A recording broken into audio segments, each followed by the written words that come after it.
우리가 늘 생각하지만 우리는 세상과 일치하면 안 됩니다.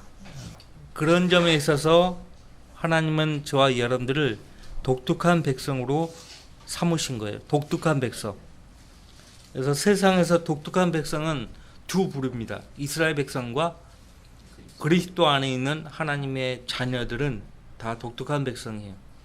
그래서 우리는 세상 사람들과 다른 생각 가지고 살아야 합니다. 제일 나쁜 것이 무엇인가 하니까 묻혀가는 거예요. 묻혀가는 거. 독특한 백성, 항상 하나님의 눈길이 가 있는 그 사람이 되어야 해요. 예. 독특한 백성이 되어야 합니다. 자, 여러분들 오늘 로마서 8장 보겠습니다. 28절 말씀부터 볼게요. 우리가 알거니와 하나님을 사랑하는 자들 곧 그분의 목적에 따라 부르심을 받은 자들에게는 모든 일이 합력하여 선을 이루느니라. 그래서 모든 성도들은 하나님의 계획 안에 있습니다. 구원받기 전까지는 하나님의 계획과 무관하게 살았지만은 구원받은 그 순간부터는 우리가 다 하나님의 계획 안에 들어가 있는 거예요. 자, 여러분들 잠깐 에베소서 2장을 보세요. 새로운 피조물이 된 성도들은요, 이제 하나님께서 그분의 작품으로 만들어 가십니다. 완성된 거 아니에요? 자, 2장 10절 우리는 그분의 작품이니 그리스도 예수 안에서 선한 일들을 위하여 창조되었느니라. 이 일들은 하나님께서 미리 정하시어 우리로 그것들 가운데서 행하게 하려 하신 것이라. 선한 일들을 하나님이 미리 정하셨다라고 말씀하십니다. 그리고 이 선한 일들을 위해서요, 우리를 창조하신 거예요. 언제? 창세전이 아닙니다. 창세전이 아니고 그리스도 안에서 새로운 피조물로 창조되었죠. 응? 그래서 4장, 에베소서 4장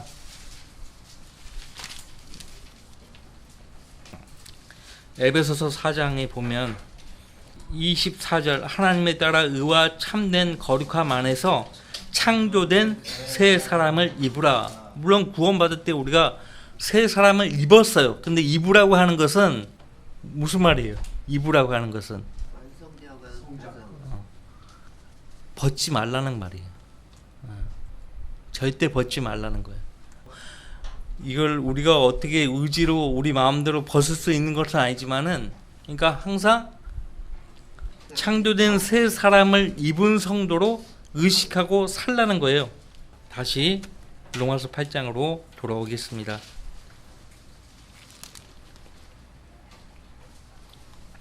하나님을 사랑하죠? 하나님을 사랑하는 자들은 그분의 목적에 따라 부르심을 받은 자들입니다. 그래서 아주 지독한 어려운 상황들까지도 성도를 위해서요, 모든 것이 합력하여 선을 이룬다고. 사도 바울을 예를 들면, 사도 바울은 자기 동족, 이제 9장 1절에도 나오는데 자기 동족이 구원받는 것을 바랬습니다. 심지어는 자신이 저주받기를 바랬다고 했어요. 그들이 구원받지 못하는 한 내가 차라리 저주받겠다, 이런 말을 했거든요. 그래서 성령께서 지금 예루살렘으로 들어가지 말라고 했는데도 불구하고 이때는 기회다라고 생각하고 들어간 거예요. 그러다가 붙잡혔죠. 붙잡혀서 모진 고초를 당하고 감옥에 들어갔는데, 그 감옥에 들어갔기 때문에 서신들이 쓰여진 것이죠. 그죠? 그렇게 하지 않았으면은 이 서신들이 나올 수가 없죠. 자, 29절. 그분께서는 미리 아신 자들을 자기 아들의 형상과 일치하게 하시려고 또한 예정하셨으니. 그래서 성경에서 예정은 입양과 관련이 있어요. 여기 자기 아들의 형상과 일치하게 하시려고라고 했죠. 언제 우리가 예수 그리스도의 형상과 일치하게 되는가 하니까 이 땅이 아니고요, 예수 그리스도께서 오셨을 때예요. 무슨 말인지 아시겠죠? 예수 그리스도께서 오셨을 때. 여기에 손을 딱 꼽으시고요, 에베소서 1장으로 가보세요. 거기는 입양을 예정하셨다, 입양할 것을 예정하셨다, 그렇게 말씀하셨거든요. 5절, 에베소서 1장 4절 5절, 하나님께서 세상의 기초를 놓으시기 전에 우리로 사랑 안에서 그분 앞에 거룩하고 흠없게 하시려고 그리스도 안에서 우리를 택하시어 하나님의 기쁘신 뜻에 따라 예수 그리스도를 통하여 우리를 자신의 자녀로 입양할 것을 예정하셨으니. 그러니까 우리는 법적으로는 입양이 된 건데, 구원받을 때, 구원받은 그 순간 법적으로 하나님의 아들들로 입양이 되었지만은 효력은 언제 발생하는가 하니까 예수 그리스도의 형상으로 일치됐을 때, 변화되었을 때, 그때요. 그것을 자신의 자녀로 입양할 것을 미리 정하셨다는 거예요. 응? 미리 정하셨다. 그러니까 구원받기 전까지는 다 예수 그리스도 사랑 밖에 있는 거예요. 그리스도 밖에 있는 것이라고요. 그래서 예수 그리스도의 사랑 안으로 들어오고 그리스도 안으로 들어오면 택함 받고 또 예정이 되는 것입니다. 예정이 되는 것이에요. 근데 이것이 구원받을 사람과 구원받지 못할 사람을 딱 창세전에 예정했다, 그런 말이 아니에요. 그런 말이 절대 아닙니다. 칼빈은 그런 식으로 항상 성경을 읽습니다. 어떤 사람은 구원받고 싶지만 하나님께서 멸망되기로 예정되었기 때문에 너는 구원받을 수 없어. 억울하죠. 억울한 거예요. 너무나 억울한 거예요. 그런 말은 성경에 없습니다. 하나님께서는 모든 사람이 구원을 받기를 원하신다고 했어요.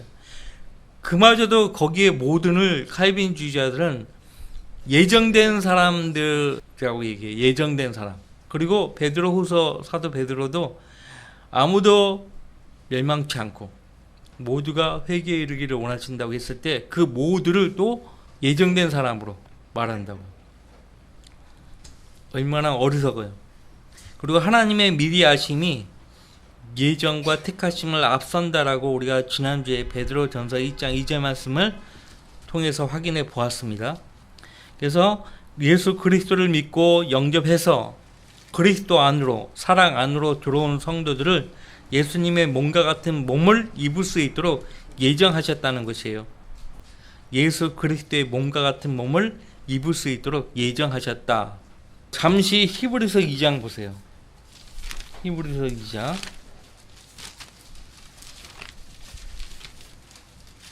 침례교는 무슨 특정한 교리가 없습니다. 성경을 앞페이지부터 뒷페이지까지 기록된 대로 믿는 사람들이에요.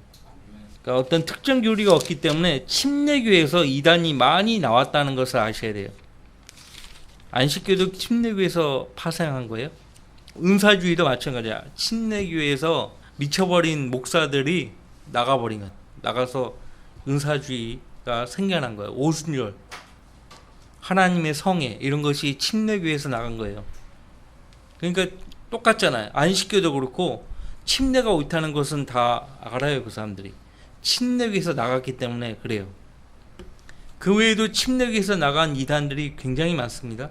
자, 히브리서 2장 10절부터 13절 말씀 보시면, 만물을 자신을 위하여 또 자신에 의하여 존재하게 하신 그분께서는 많은 아들들을 영광에 들어가게 하시려고 고난들을 통하여 그들의 구원의 대장을 온전하게 하신 것은 당연하도다. 많은 아들들을 영광에 들어가게 하시려고. 이 영광이 뭐예요? 영광이 바로 그것이에요. 우리가 예수님의 몸과 일치되는 것, 아들의 형상과 일치되는 것. 그리고 11절, 거룩하게 하시는 분과 거룩하게 된 사람들이 모두 한 분으로부터 나왔으니, 아버지 하나님으로부터 나왔잖아요. 그러므로 주께서 그들을 형제라 부르기를 부끄러워 아니하시고 말씀하시기를 내가 주의 이름을 내 형제들에게 선포하고 교회 가운데서 주를 찬송하리이다 하셨으며. 물론 이 말씀을 시편에서 가져왔는데 시편에는 교회란 말이 나와 있지 않아요. 그런데 이제 신약으로 가져올 때는 교회라고 바꿔서, 성령 하나님께서 바꿔서 히브리서에 기록하게 하신 건데, 또다시 내가 주를 신뢰하리라 하시고 또다시 보라 나와 하나님께서 내게 주신 자녀들이라고 하셨느니라. 그래서 우리는 서로 형제예요. 주 안에서 형제예요. 지금은 다 남녀가 구분되어 있고 형제 자매로 불리우고 하나님 자녀라고 불리우지만 이제 머지않아 하나님의 아들들로 나타날 것이에요. 아직은 아닙니다. 아직은 아니에요. 요한일서 3장 보세요.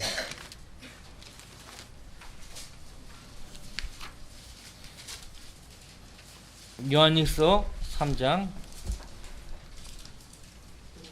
보라, 아버지께서 어떠한 사랑을 우리에게 주셔서 우리로 하나님의 아들이라 불리게 하셨는가. 그러므로 세상이 우리를 알지 못하나니 이는 세상이 그분을 알지 못했기 때문이라. 사랑하는 자들아, 이제는 우리가 하나님의 아들이라. 우리가 어떻게 될 것인지는 아직 나타나지 아니하였으나 그가 나타나시면 우리가 그와 같이 되리라는 것을 아노니 이는 우리가 그분 그대로 그분을 볼 것이기 때문이라. 예수 그리스도께서 나타나시면 우리가 그와 같이 되리라는 것을 안다라고 했어요. 예수님이 되는 것이 아니에요. 우리가 예수님이 되는 것이 아니고 예수님의 형상과 일치되는 것이에요. 예수님의 모양과 일치되는 거, 변화가 되는 거예요. 빌립보서 3장에서 말하고 있듯이 이것을 예정하셨다는 것이에요. 이것이 입양이라고도 불리웁니다. 입양, 자기 아들의 형상과 일치하게 하시려고. 이것은 이제 어떤 사람들은 특히 이제 카톨릭 토마스 아킨페스는 그리스도를 본받아라고 하잖아요. 그리스도를 본받아. 우리는 이 땅에 살면서 예수님을 완벽하게 닮을 수 없어요. 불가능합니다. 누가 여러분들에게 오른쪽 뺨을 때리면은 기분 좋게 왼뺨도 돌려댈 수 있냐고요. 기분 나쁘지. 천년왕국이나 그러죠. 천년왕국이나. 지금 천년왕국이 아니잖아요. 예정하신 이들을 부르셨고 부르신 이들을 의롭게 하셨고 의롭게 하신 이들을 영화롭게 하셨다라고 말씀하고 있습니다. 로마서 8장으로 다시 돌아오셔서 그분께서는 미리 하신 자들을 자기 아들의 형상과 일치하게 하시려고 또한 예정하셨으니 이는 그를 많은 형제 가운데서 첫 태생이 되게 하려 하심이니라. 그러니까 우리가 예수님과 완벽하게 닮을 수 없는 여러 가지 이유 가운데 하나가요. 예수님은 성령으로 잉태되어 오신 분이잖아요. 죄 없이 오신 분이잖아요. 만약에 요셉의 피를 이어받아 왔다면 우리의 구세주가 될 수 없어요. 그래서 철저하게 아담의 씨에서 나지 않게 하시고 처녀 마리아에게서 성령으로 잉태되어 나게 하신 거예요. 요즘 유튜브에 보면은 오래됐지만 오강남이라는 종교학자 교수 있죠. 오강남. 이 사람은 뭐 오래전부터 뭐 예수는 없다. 도울 김효국 저리 가라요. 예수 그리스도도 젊은 사람이기 때문에 성생활을 했다. 뭐 이런 막 근거 없는 소리를 내뱉는 거예요. 막달라 마리아와 사랑에 빠졌었고, 그럼 성경에 없어요. 그런 말은. 근데 그 말을 또 주워 들은 사람들이 또 퍼뜨리는 거예요. 계속. 요즘도 계속 퍼뜨려요. 계속. 마귀가 하는 거거든요. 예수님의 신성을 공격하는 거예요. 그를 많은 형제 가운데서 첫 태생이 되게 하려 하심이니라. 첫 태생. 여기서 말하는 첫 태생은요, 성령으로 태어난 것을 가리켜요. 예수님도 성령으로 태어나신 분 아닙니까? 우리 모두가 다 성령으로 태어난 거잖아요. 그러니까 성령으로 태어났다는 점에서 예수님이 첫 태생이죠. 첫 번째로 나신 분 아니에요. 예수님이. 그죠? 3절. 그래요. 예정하신 이들을 또한 부르시고 부르신 이들을 또한 의롭게 하시고 의롭게 하신 이들을 또한 영화롭게 하셨느니라. 영화롭게 하다. 이것은 영광과 관련되어 있고요. 이건 부활이에요. 몸의 부활. 우리가 예수님과 같은 몸으로 변한다는 것이에요. 31절. 그렇다면 이런 일에 대하여 우리가 무슨 말을 하리요? 하나님께서 우리를 위하신다면 누가 우리를 대적하리요? 잊지 마세요. 하나님께서 이처럼 우리를 위하신다고. 이처럼 저와 여러분을 위하시고 계세요. 아무도 우리를 대적할 수 없어요. 이 말은 진짜 구원의 영원한 보장이에요. 우리가 받은 구원은 하나님이 주신 선물 아닙니까? 상식적으로 생각해 보세요. 이 선물은 믿음으로만 받죠. 믿음으로 받는데 믿음으로 받은 성도들이 잘못했다고 해서 그 선물이 없어지는 거 아니거든요. 취소되는 거 아니거든요. 선물을 줬다 뺏는 사람이 없어요. 이 세상에 그 누구도. 줬다가 뺏는 선물이 어디 있어요. 하물며 하나님께서도 사실 우리는 거저 받았지만 하나님 입장에서는 거저가 아니죠. 독생자를 십자가에 못 박아 내어주셨잖아요. 얼마나 귀한 선물입니까? 가장 귀한 선물, 그 아들을 보내사 우리를 구원해 주신 거예요. 당연히 그 소중한 선물인 구원을 보장해 주지 않겠냐고요. 하나님이 보장해 주지 않겠냐고요. 그래서 죄와 육신과 세상과 마귀가 대적해도 우리가 받은 구원을 잃어버릴 수 없어요. 그 누구도 우리의 구원을 취소시킬 수가 없어요. 그런 말이에요. 하나님께서 우리를 위하신다면 누가 우리를 대적하리요? 잠깐 요한복음 10장 봅시다. 예수님이 하신 말씀이에요. 요한복음 10장. 여러분은 예수 그리스도 안에 있는 거예요. 요한복음 10장 27절부터 29절까지 같이 읽습니다.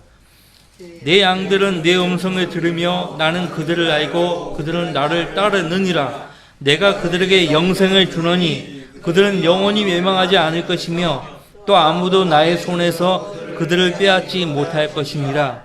그들을 나에게 주신 내 아버지는 만유보다 더 위대하시니 아무도 내 아버지 손에서 그들을 빼앗아갈 수 없느니라. 성경을 기록된 대로 믿으면 그 믿음이 여러분에게 보상하는 거예요. 믿음이 여러분에게 보상한다고요. 첫 번째, 구원을 영원히 보장하잖아요. 자, 구원 받았어요. 그럼 영원한 생명도 얻은 거예요. 거듭난 거고 영접한 거고 표현만 달리할 뿐이지 그 일이 우리가 예수님을 영접했을 때요 한꺼번에 이루어져요. 그래서 조사해 본 거예요. 캐나다의 그 더글라스 선교사가요 조사를 해봤더니 무려 38가지 이상의 변화가 생기더라 이거예요. 예수님을 믿었을 때 그 사람 안에서 일어나는 변화가 38가지예요. 로커 목사님은 그 이상이 된다고 하는데, 자, 대체적으로 38가지 이상의 일이 우리 안에서 한순간에 예수님 믿었을 때 일어나는 거예요. 하나님은 경제적인 분입니다.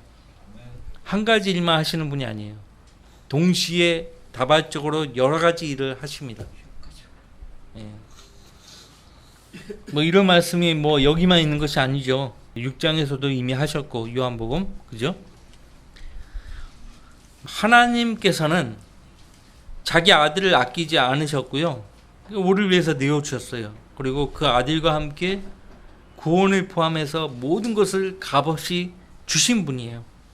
바울 사도가 지금 32절에서 말하고 있죠. 같이 읽습니다.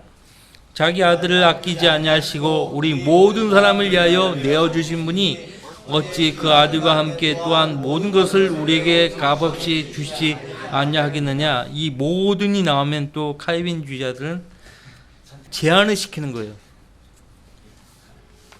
구속을 제한을 시켜요. 제한된 구속, 제한된 속죄. 성경, 신약 성경 어디를 봐도 제한된 구속, 제한된 속죄는 없어요. 모든 사람을 위해서 내어주신 분이에요. 하나님은. 그러니까 하나님은 자신이 할 수 있는 모든 것을 하신 거예요. 이제는 이제 이미 이루어진 하나님의 구원 계획을 믿음으로 받아들이면 되는 것이에요. 자기 아들을 아끼지 아니하시고 우리 모든 사람을 위하여 내어주신 분이 어찌 그 아들과 함께 또한 모든 것을 우리에게 값없이 주시지 아니하겠느냐. 더 남아있는 거예요. 그래서 오늘 오전 설교 제목이 요한복음 1장 말씀 근거로 해서 은혜 위에 은혜더라. 우리는 정말 풍성한 은혜를 얻었고요. 또 누리고 살고 있습니다. 더 주실 것이 더 있는 것이에요. 여기 지금 그 아들과 함께 또한 모든 것을 우리에게 값없이 주시지 아니하겠냐? 고린도전서 또 보세요. 고린도전서에도 성령님을 허락하셔서요. 거기 2장 보세요.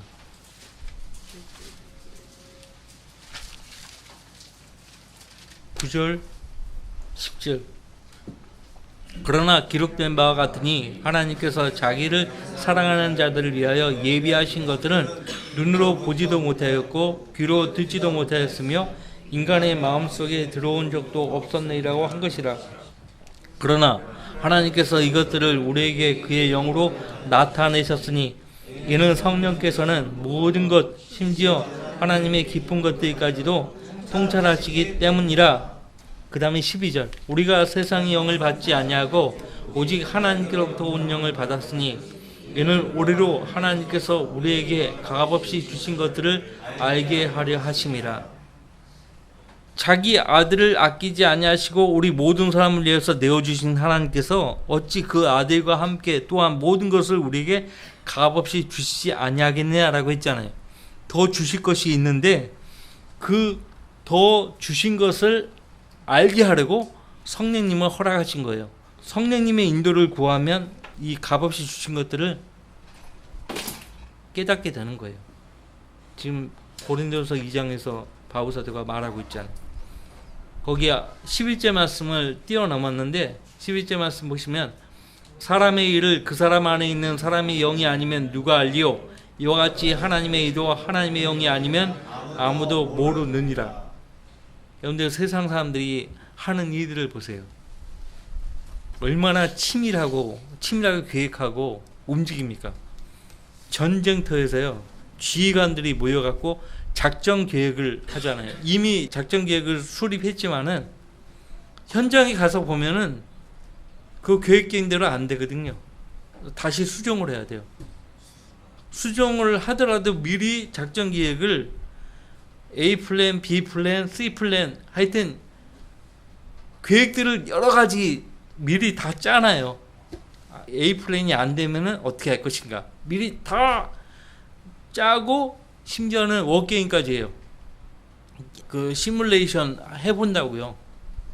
다 해봐요. 그런 거 보면 그러니까 영이 하나님께만 죽어있을 뿐이지요. 호흡을 하고 있잖아요. 사람이. 그 호흡조차도 하나님이 주신 것이라고 말씀하고 있잖아요. 그 호흡을 하는 동안 다 구상을 하고 다 생각을 하고 다 계획을 하고 앞으로 무슨 일이 닥칠지 내다보고 다 하잖아요. 대단한 거예요. 사람이라는 존재가. 근데 그 대단한 것을 하나님께 감사로 여기고 하나님께 영광을 구하지 않으니까 문제죠. 전쟁을 하는 거 보면 대단한 거예요. 대단한 거예요. 예. 그러니까 사관학교에서 그런 거 배우는 거예요. 전혀 배우지 않은 사람들은 지휘관이 될 수 없죠. 지휘관이 될 수 없어요. 성령께서 우리 안에 계셔서요, 값없이 주신 것들을 더 알 수 있도록 일깨워 주신다는 거예요. 성령님의 도움이 필요하다는 거죠. 그 다음에 이제 다시 로마서 8장으로 돌아오셔가지고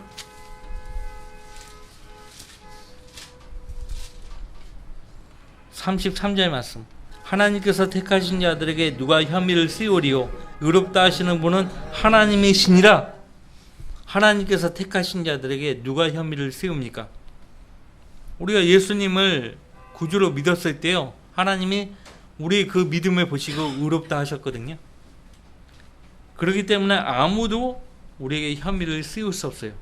마귀는 계속 송사하는데 우리는 성경에 기록된 대로 주님이 나를 위해서 이루어 주신 그 일을 속죄 사역을요 주장할 수 있어야 돼요. 하나님이 예수님을 통해 우리 죄를 완전히 처리하시고 하나님의 의를 주셨기 때문에 아무도 우리에게 죄에 대한 혐의를 씌울 수가 없어요. 이 세상에 독특한 백성이 두 부류라고 제가 서두에 말씀드렸죠. 이스라엘 백성과 구원받은 그리스도인들이에요. 이스라엘 백성에 대해서요, 자꾸 시비를 걸고 그러면 하나님이 가만히 내버려 두지 않습니다. 이사야서에 굉장히 많이 나오거든요. 이사야서에. 거기 이사야서 잠깐 오후 예배 시간에 살펴본 말씀이기는 하지만 이 시간에 먼저 보겠습니다. 여기 이사야서 37장 보세요.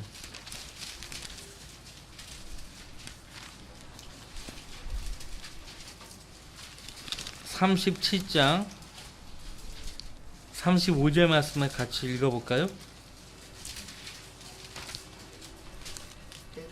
내가 나 자신을 위하여 내 종 다윗을 위하여 이 성읍을 방어하여 그것을 구하리라 하더라. 이 성읍을 방어하여 그것을 구하리라 하더라.